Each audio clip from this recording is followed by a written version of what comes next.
श्री स्वामी समर्थ.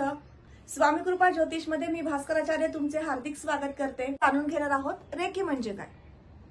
बऱ्याच जणांना असा प्रश्न पडला आहे की रेकी म्हणजे काय, मग कोणी घ्यावी, मला आवश्यकता किती आहे, मी खरंच घेऊ का, अशा विचारांमुळे किंवा भीतीमुळे सुद्धा आपण रेकी पर्यंत पोहोचत नाही.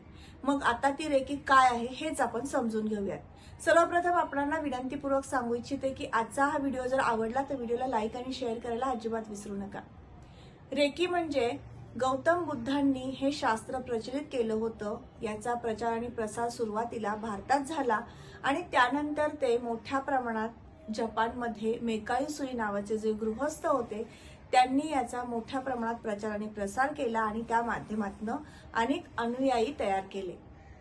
रेकी म्हणजे वैश्विक ऊर्जा प्राप्त करून घेणं.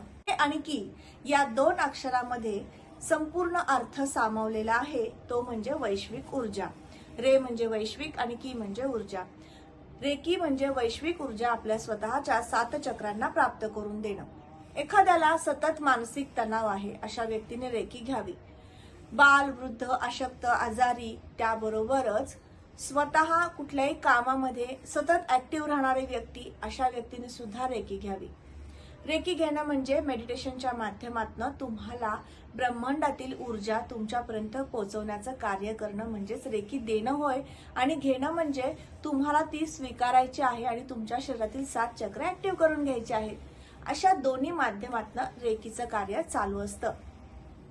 तुम्हाला रेकीचा अनुभव घ्यायचा आहे का, किंवा रेकीच्या माध्यमातून कुठला क्रिस्टल वापरायचा आहे हे समजून घ्यायचं आहे का, तर याबद्दलचे मी महत्त्वपूर्ण असे व्हिडिओज अपलोड केले आहेत. तुम्ही नक्की जाऊन पहा, माहिती घ्या.